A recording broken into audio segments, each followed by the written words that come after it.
Hi, this is Heather Brown. I just wanted to welcome you today to IL MathCom. Over the last year or so, we have been doing IL MathCom to help spread the joy and wonder of mathematics, and we're so happy to have you. Today, Jeanine Sheppard will be speaking about some transitional math and showing some examples.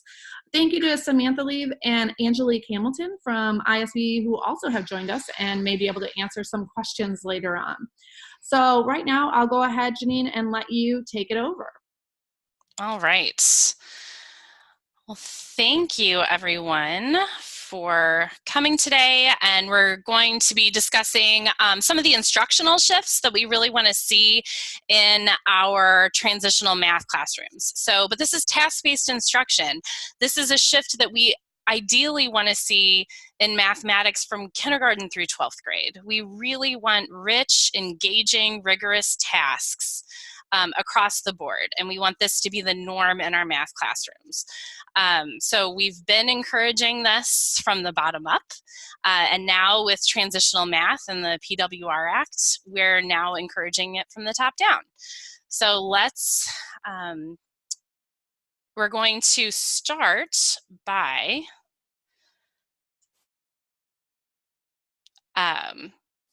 considering some of the hurdles to task-based instruction. So take a moment, we're just going to spend 3 minutes thinking and inking on these 3 questions. So how would you define task-based instruction? What are some key elements of quality task-based lessons that you've either facilitated yourself or observed? And then what gives you the most anxiety when considering task-based instruction? So if we could think on these questions for the next 3 minutes and put some of these responses, whichever of those 3 questions you want to address, in the chat box.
All right, let's take another 30 seconds. Thank you, Cameron, for writing in the chat window. If anybody else wants to write, or we can lead a discussion once we stop the timer as well.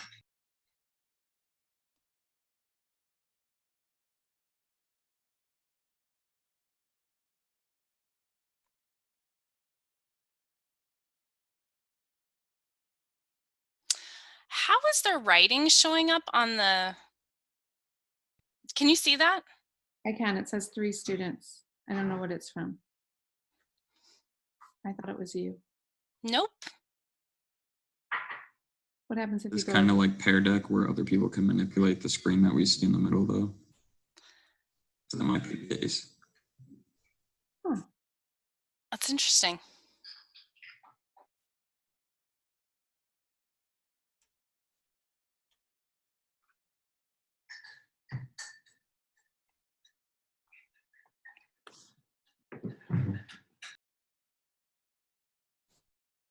Ooh, I like these. Joshua has no anxiety. I wish I had no anxiety. I have a lot of anxiety. I mean, I have anxiety. Just not to answer the question. Not about this? Okay. Jeanine, what happens if you go to the next slide and then come back? Does that stay there? Oh dear. How do we get rid of that? I'm not sure. What if I stop share and reshare? I think that works. All right, so I can stop share and reshare. Interesting. All right, so let's look at some of the responses. Okay, so Cameron says the use of tasks to drive student learning. Yes, that is definitely a great definition of task-based instruction. Kathy shared that an anxiety source is resources, so time and money. If I have really low students, how do I meet all the standards with task-based instruction? That's so that's kind of a time thing, right? Joshua says applicable scenarios using real world focused math. Excellent.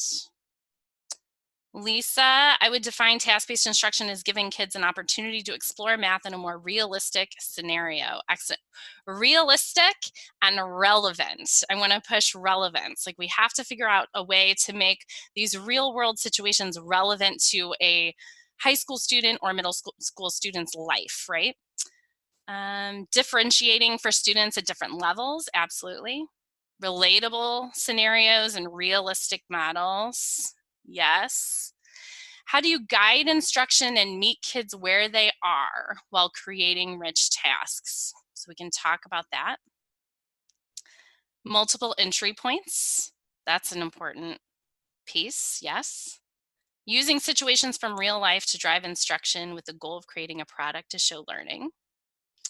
Planning all possible outcomes and push questions. So that's definitely a source of anxiety. Anticipating student responses is where that lies, and we'll talk about that a little bit. Anxiety is the lack of specific curriculum, having to come up with a lot of your own resources, for sure. Great. Good conversations. So hopefully, as we go through, we will address some of these questions. Or some of these comments. We're going to revisit this at the end and see how the resources that we've discussed and shared can hopefully resolve some of these issues or support. All right, back to screen share. All right, so the link to the handouts for today, here's another bit.ly. So it's capital D and then EC 12, capital H, capital O for handout. And that will take you to a Google folder that has several PDFs in it, and then a Google Sheet that is the data that we're going to analyze today.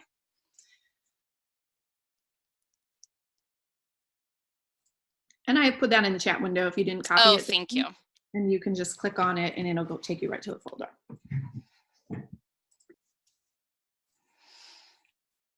Okay, but please don't look ahead. So if I were facilitating this task with my students, I would 100% be distributing these pieces one at a time. I would not give them the whole packet because I know my kids are going to read ahead. I would absolutely just give them that first data sheet for the first part of the activity. This task is adapted from a lesson posted on Statistics Education Web, online journal of K-12 statistics lesson plans, and the direct link is there. I will put this whole slide deck in the shared folder for you guys to click through on your own time. So we're going to start by looking at that first handout. It's labeled 1_data. So look at this first page only and take a moment to think, what is the data telling us? What do you notice and what do you wonder? And again, we're going to use 2 minutes this time. Was everybody able to get to the data set? And just to be clear, we're looking at hurricane task data is the name of the document, correct? Or the spreadsheet? No, not the spreadsheet, just the PDF, the 1_data, I believe. I'm sorry. I was not a good listener. Thank you. So in the folder, data sheet, 1_data sheet, that one, the PDF.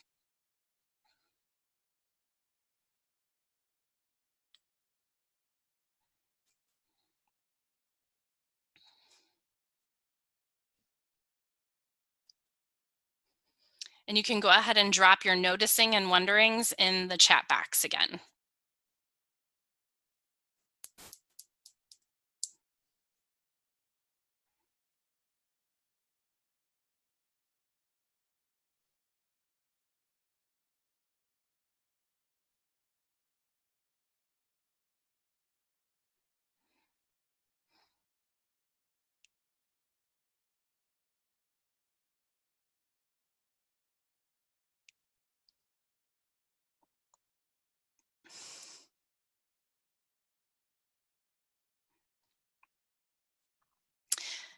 Jason, this would be a great conversation. So you said that you've done this. I wonder if it was facilitated the same way.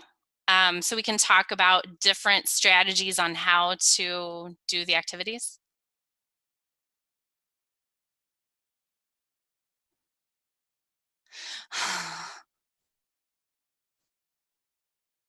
Yeah. Can you hear me? Yes. Yeah, it was a pretty good activity. One thing I noticed though from the data sheet was that it categorized one of the hurricanes as male when it was actually female. So I had to redo the data a little bit. But, Oh, interesting. The Ione, or however you pronounce that Greek word, is actually female. But then the first two were from the phonetic alphabet. So they Right. as male. Right. Yeah. So they shouldn't have been gender specific at all, right? They were just. Yeah. And that was the confusing thing, because when you get towards the end of the activity, they may have you look at the gender and it's like, wait a second. So I actually contacted the original author and she's like, well, if you noticed something's not right there, change the data as you see fit. So, yeah. Yeah.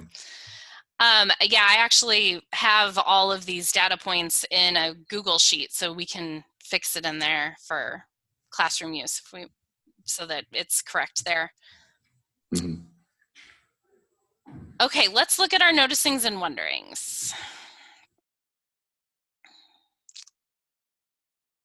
Okay, so I have to find where they start and where. Okay, so a noticing, only one male name in from about, I'm assuming that's 1950 to 1977. Categorizing hurricanes and the number of deaths they cause, more females than males. Probably trying to say men are bad with violence as a joke, yes. And that would probably come up in conversation with your students, right? 2000 and 2001 had no hurricanes. What other years had none? Which year had the most? Wondering if there have been more deaths from hurricanes in recent years, or are they becoming more violent perhaps? Is that what we're wondering?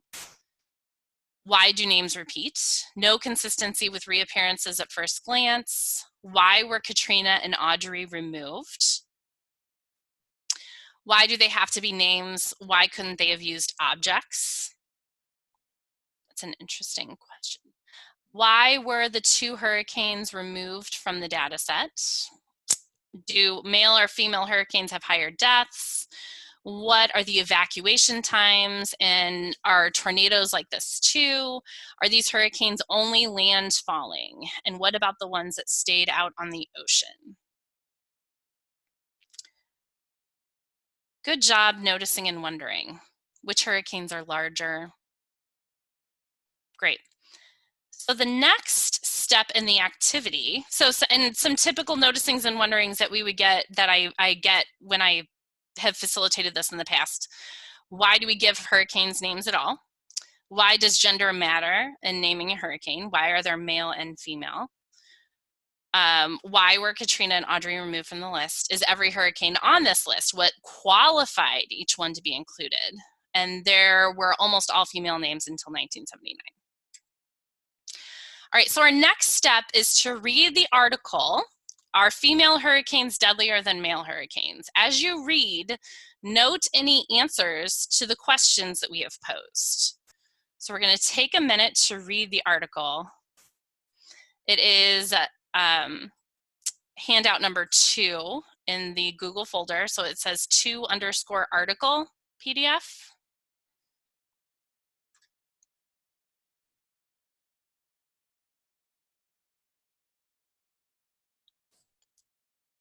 So take a moment to read that.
Were we all able to finish reading it? We good? Thanks. Give me a thumbs up. Excellent. Okay. Good. I had to scroll through 3 screens to see you all. All right.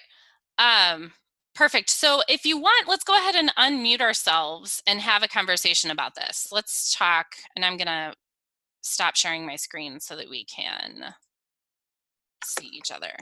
So now that we've read the article, what questions were we able to address? What questions are still lingering?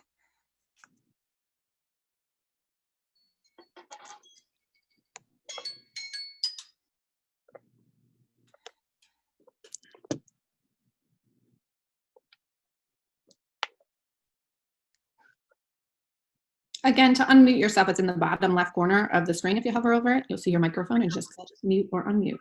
And go ahead and talk. I think it answered why the 2 hurricanes were left out, and also the reason why there are so many female names. Yes. So what was the, why were there so many female names? They named only female names for several years. Right. They all had female names until, was it 1979? Right? And then they started alternating to make it more equitable, right? Less gender biased. Because they thought that just like females, hurricanes are very unpredictable. So not very sensitive to people. Right. So it is funny though that the name Easy is considered to be a female name. It's because it's unpredictable. we had a very long conversation about that actually during one of my professional learning experiences. And then there was luckily a military person in the room, and he said that's from the phonetic alphabet. It was kind of funny that Go ahead, Josh. Oh, go ahead. Okay. Something that I'd like more information on is, as one of those weird people that actually watches the Weather Channel, that I'd be one of them. Mm-hmm. You can laugh now if you want. just because I mean, there's a lot that can affect, how many deaths there are. There's storm surge, there's wind. I mean, maybe it was just somewhat of a coincidence that a lot of the female names had also, or sorry, some of the male names had, the female names had strong winds and storm surge and, more populated area. I mean, there's so many factors. It seems hard for me to believe that they're, based on the data that we're given, that just because there are more deaths, it's because they were female names. I think we need a lot more information. Right.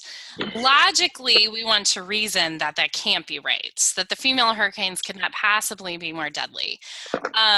The article does touch on the idea, though, that people are less likely to evacuate, right? That if it's Hurricane Victoria that's coming at us, we are less likely to evacuate than if it were Hurricane Victor.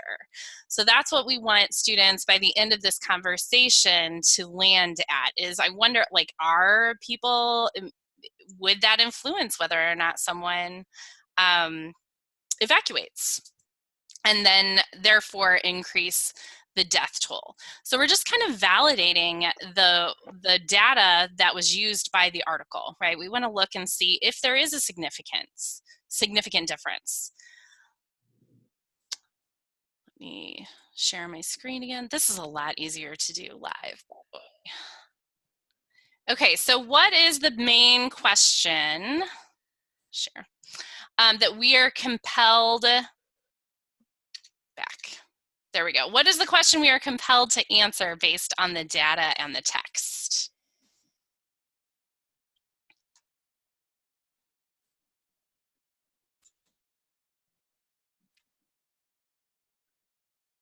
Do you want us to the chat, or do you want us to just kind of shout it out, Joshua? Well, I'm going to assume do female hurricanes cause more damage or destruction than male hurricanes, or vice versa?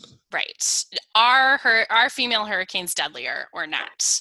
So that is the big question that we will land at through conversation with our students. So now at this point, I turn my students loose with the data. They're going to use the information presented from the article and the data set to conduct a statistical analysis. And they can use any statistics that they are comfortable with, any of the tools in their statistics toolbox. I always encourage them to use Desmos. I always have math teachers who refuse to use Desmos and are more comfortable with trying to struggle through using Google Sheets or Excel, and sometimes that ends up being fruitful and sometimes it ends up being very frustrating. We're going to play with Desmos today, just so that you guys can see what a useful tool it is in the classroom. Construct an argument. Students have to construct an argument to answer the question. Use your analysis as your evidence, and then represent your findings and be prepared to share. So what I asked my participants to do was write a claim evidence reasoning. How many of you have heard of claim evidence reasoning? It's something I stole from science, okay? It is a big push in our instructional shifts with the next generation science standards. So our students, when they're trying to explain what's going on in a phenomena and they're building this explanation, they need to make a claim. They need to provide evidence that supports their claim, and then they need to provide the reasoning that connects their evidence to the claim. So that's how we're teaching our students to build a scientific explanation. So I've just found that it's really a great tool to use in our task-based instruction activities in the math classroom. So I'm going to go ahead and share some of the claim evidence reasonings that we had at my last professional learning workshop. So we had, and you can see, like, we did not all agree. We have some that say yes, and we have some that say no. And I want to push too, like you can tell there were some middle school teachers and there were some high school teachers. So they really approached the problem differently as they were trying to find meaning in the data. So the first person, this first group said no. And their evidence, they used Desmos and they had the laptop open. We're going to go to Desmos here in just a minute and look at it. But they had a dot plot in Desmos. They compared the median. The median for both the male data sets and the female data sets is 5. The mean, there was a little bit of a difference. The mean for the female hurricanes is 24, and the mean for the male hurricanes is 14. So that did cause some conversations. They also shared the standard deviation and the modes for each. So they said even though they have more I can't read what they have. More deaths. What was that? More deaths. More deaths. They have more females. I'm not sure. So the claim by this group is that gender doesn't matter in the death toll after 1978. So they decided to exclude any of the data from before 1978, and they only looked after 1978. And we had a really long conversation about why they chose to do that, and whether it was valid or not, whether that was appropriate to do, a good decision. So, but then this group did like an over and under chart. They said less than 10 deaths versus over 10 deaths. So for males, 49% had less than 10 deaths and 47% had more than 10 deaths. And then for the females, 51% had less than 10 and 53% had more than 10. So while this was interesting, they got a lot of pushback from the rest of the participants. There was like, what made you choose 10? You could have chosen any number, right? So there was a great discussion about whether or not this was meaningful. It was interesting. We didn't know that it actually meant anything. So a very good conversation around that. So when we can go on and look at the rest, but you can see everybody approached the analysis using whatever skills they were most comfortable with.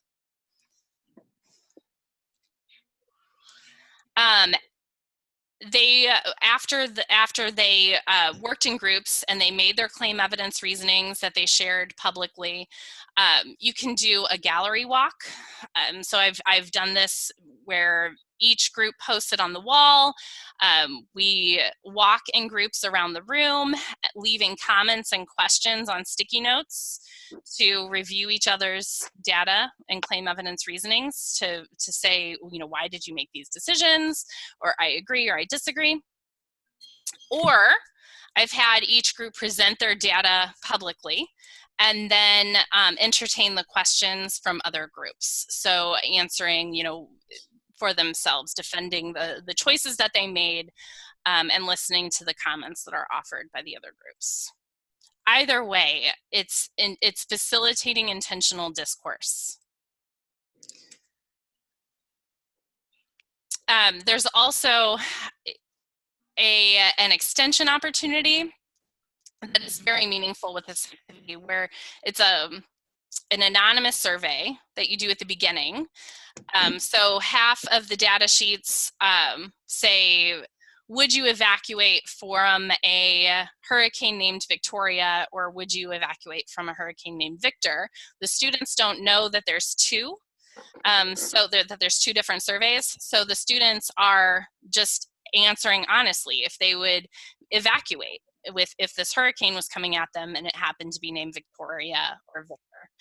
And in the end, students actually analyze that data as to whether or not gender biases exist within that in the classroom population. And then that can be extended to the school or to the grade level. There's no more apples. As they wish. So let's go to Desmos and look. How many of you use Desmos in your classrooms? If you have not, you absolutely, I had never used it for analyzing a list. Like I had always used it for bivariate data. I had never used it for a statistical analysis like this. And it was life-changing, very fun. So you can enter a list into Desmos. Let me show you. I went ahead and took the data set. I have to move your faces out of, there we go. All right, so in that Google folder, you can see this hurricanes task data spreadsheet. So I went ahead and took the data from the article and typed it into a spreadsheet for the students so that they're not spending time doing that. And I even went as far as sorting them by male and female for them. But depending on how experienced they are with spreadsheets, that would be a good task to put on the students, right? So that's up to you whether or not you do that for them or put that on the student. But then all you have to do to create a list inside Desmos is copy the list of numbers. So we just copied the numbers.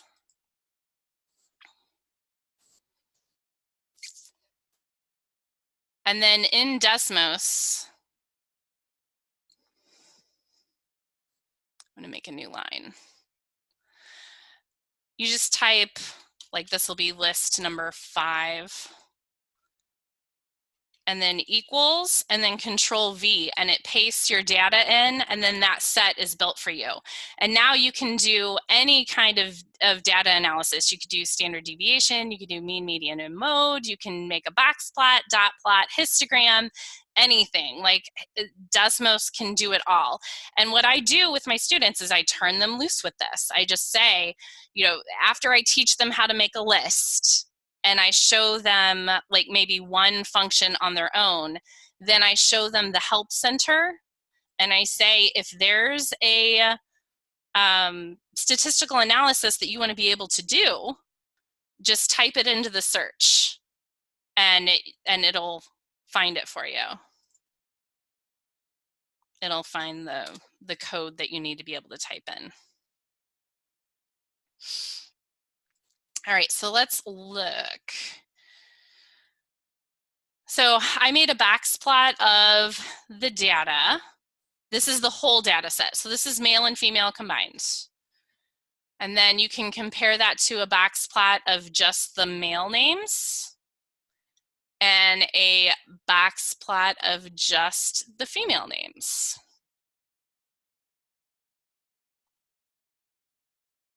That's backwards. The blue one is female and the green is male. All right, so but they can compare all 3 of the box plots at the same time, and like lay them over each other so they can see how the quartiles compare, and make inferences based on that. They can also make dot plots of the data.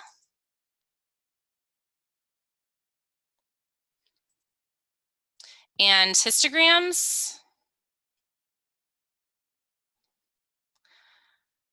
And Jeanine, you keep just turning the other ones on, but to turn them off, you also just click that button and they go back off, correct? Yes, correct. But you can see I was able to calculate the mean off of the list, the MAD, the mean absolute deviation off of the list.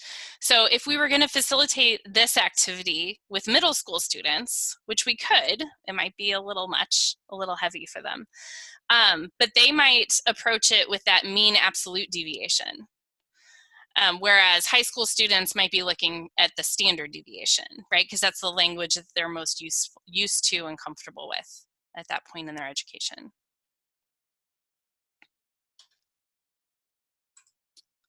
All right.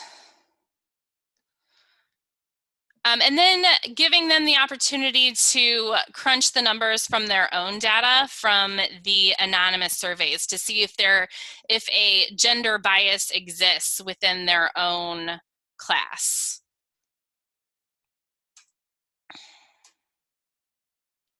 Okay, so what did we do? What were the, I know it wasn't a truly authentic task experience because we were virtual, but what were the moves made in the lesson and why were they made?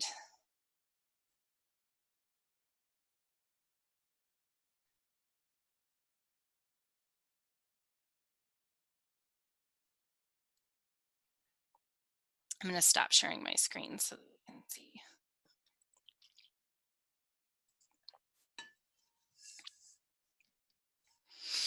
So what were some of the key elements of that lesson experience?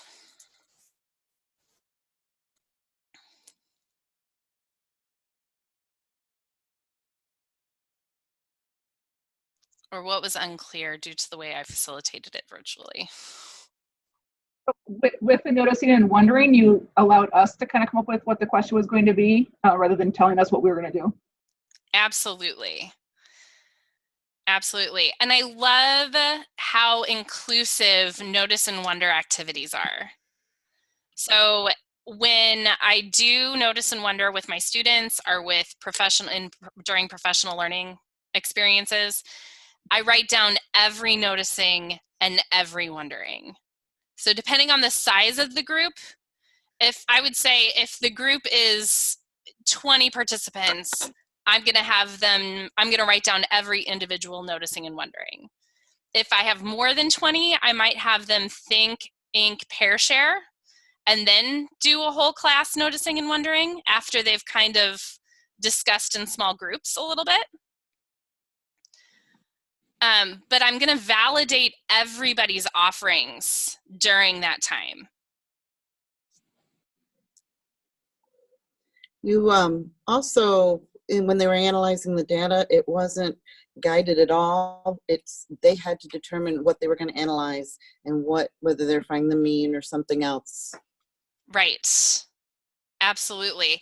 And there are definitely groups that don't go with mean, median, mode, and range. There were groups that were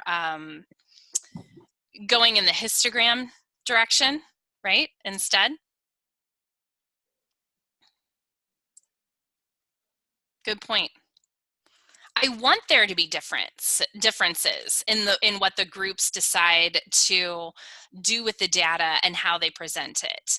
I want there to be diversity so that there's more discourse, right? I want there to be rich discussion about why did you choose to do that while we chose to do this.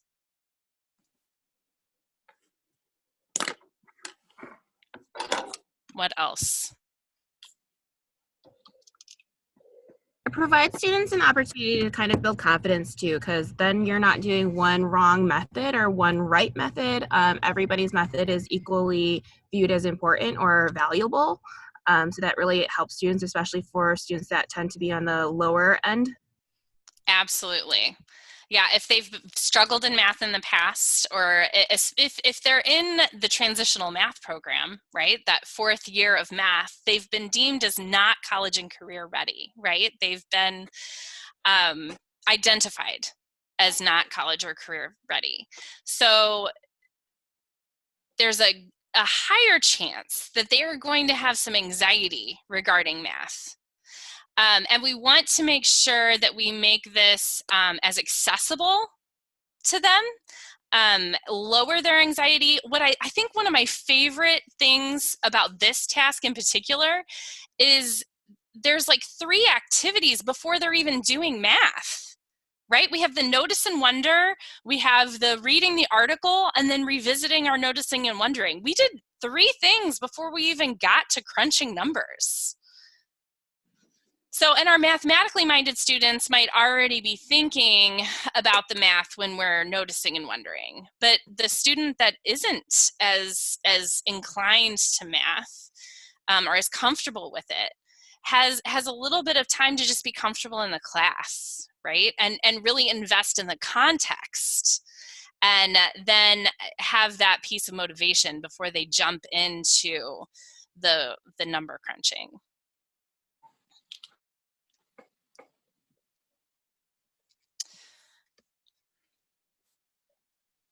Article. I love using articles in the math classroom. So reading for information is definitely important, and that's something that needs to be shared, a responsibility that needs to be shared by all of our teachers, all of our content areas, not just our ELA teachers. But that eases into the math of the problem. We're recognizing a need for the mathematics to make sense of a real world problem. The task has very little scaffolding, as Kathy pointed out earlier. We're facilitating productive struggle. I am there to give them tools, to maybe give them a little push in the right direction. Like I said, I can build the spreadsheet for them and maybe teach them how to sort, right? I can show them how to copy and paste into Desmos, but that support, they're still doing the thinking and they're still making the mathematical decisions, but we're giving them multiple access points. And then we're definitely facilitating discourse through this style of instruction, which is very, very important.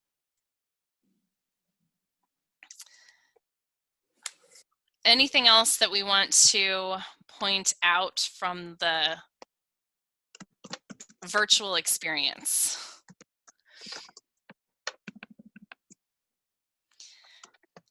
In your Google Drive folder,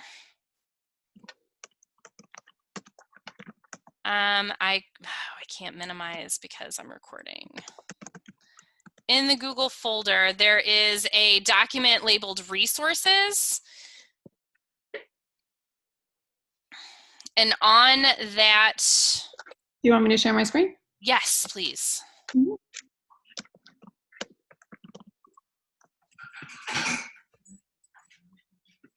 Mm-hmm. Does not want to let me share my screen. Go figure.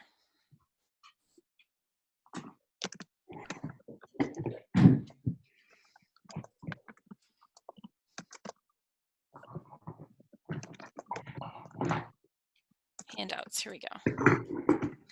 The resource, there's a Google Doc in there called resources for task-based instruction. So you're welcome to peruse that. It's up now? Now I can't see anybody. Here we go. Yes, thank you. So that first resource is the Transitional Math Illinois Developed Resources. So there's a link to the website and then the password to access it. So this activity is in Unit 2 of the Quantitative Literacy and Statistics pathway.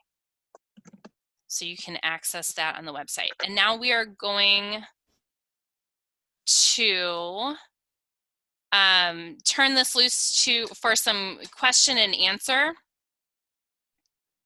Oh, this is great. Great question, Kathy. If your standard is blank, when students take different paths, the standard might not be met. Also, at what point are the students taught mean, median, standard deviation, etc.? If they don't know ways to process the data, this wouldn't work. Okay, so I'm definitely, first of all, I'm absolutely facilitating this activity in heterogeneous groups. So we have mixed ability level groups that they are working in. Okay, I am facilitating in never groups larger than 4. 3 might be my favorite. But I am encouraging and supporting and very distracted by chat box comments. How long would you expect this to take? A day or 2, maybe 2 in a senior level class. But I'm encouraging to make sure that everybody's participating and pulling their weight. but our summary activity, it's actually the third handout in that Google folder, is kind of the traditional looking homework that walks them through. It says, okay, calculate the mean, median, mode, and range, which might have already been done either by their group or another group in the class. So really, they're just recording the work that has been done and then using it to justify and articulate an explanation for the homework that we would then be able to grade. How often do you do an activity like this? As often as possible. So in the transitional math course, so that fourth year of math, we want almost every day to look like this. Very little direct instruction because students have already had 3 years of direct instruction most likely. And we want this to be different. We offer just-in-time interventions for the kids that are really struggling. So if during the task-based activity we have some students that don't have the skills needed, then we can pull them aside and work with that group specifically to build the skills that they need.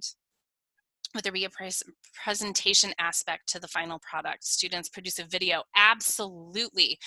We suggest this a lot in our transitional math materials, especially for ways to differentiate. Some of our students, that is where their motivation is. They want to be the presenter. They want to create a video. They want to create a presentation that they can do in front of the class. So that's very motivating for many students. But that's definitely a case by case.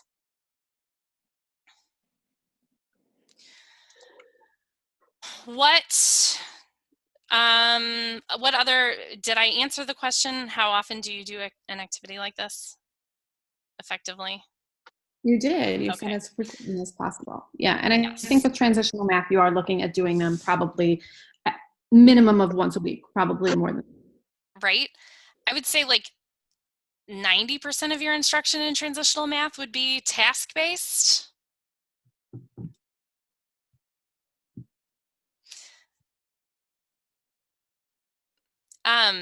So what other, Samantha, what were you going to offer? Sorry. By the way, I was going to suggest that if you haven't taken a look at the different tasks that are provided on the Transitional Math website, definitely do that, because we understand that teachers, that's the most difficult or challenging component, is finding quality tasks for your classrooms, especially because, you know, creating the task in itself and then creating a grade rubric and all those other components, that's very time consuming. So if you're creating yourself, a lot of times teachers can usually only maybe create 1 or 2 a year. And so this way, the Transitional Math website actually provides a bunch of different tasks as well as summative and capstone projects as well. So not just daily tasks and things like that. And do we have any other questions regarding transitional math?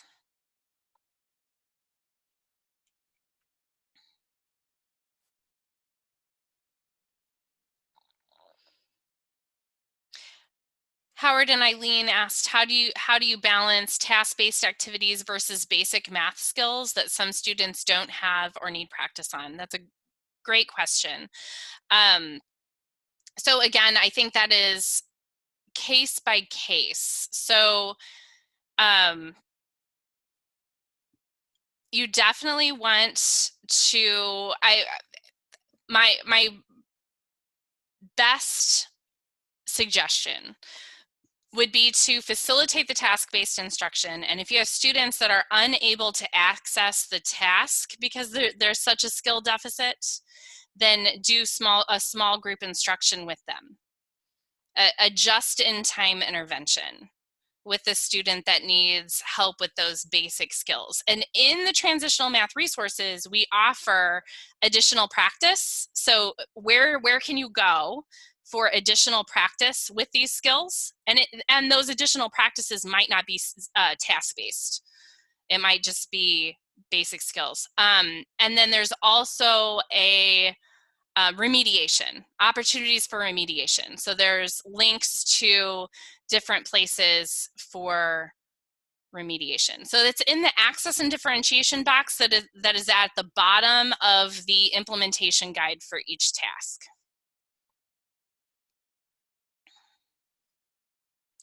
How do you address gaps in knowledge with specific content? So again, I think that is You just answered it. It was right, kind of a but question. yeah, it's also essential though to figure out, to identify pretty early on through formative assessment, is this class wide? Was this something that was missed somewhere by our curriculum? Or, something happened and our kids just did not get this concept. That you need to just stop and review it. That does happen. Or is it specific to just a few students? And then you're doing an intervention just with them. Yeah, I found for myself that doing a little bit of review with the statistics unit especially helps to start, especially when doing a task like this. And then using the resources at the statistics education web, those were really good jumping points that you guys have given for the website. I even tried we've been trying to do one project per unit with our kids, one big project. And I even had the idea of using the movies from the Marvel Cinematic Universe and having them analyze those and see if there were correlations between those kind of things. And it's pretty fun. Kids enjoy it, even get to watch a movie afterwards. So I love that. And I love, like, statistics is such a great opportunity for relevance, right? Like this is so important to our students. They really need to be fluent in statistics. So it's a great time to drive home the relevance and the real world application. I also want to mention, while we're talking about statistics, I'm putting this link in the chat window. It is our IL Stats website that the Classrooms in Action team, in partnership with Julia Brinson from Lyons Township High School, put together. It's just a great resource for building teacher comfort with the statistics standards for grades 6, 8, and for high school, and also to find lesson plan ideas and resources that are aligned to the standards.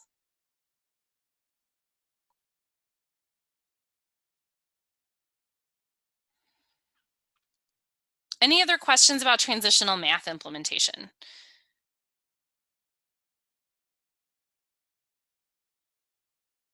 How many of you were here for transitional math? Are you going to be teaching transitional math? Howard, are you teaching transitional math?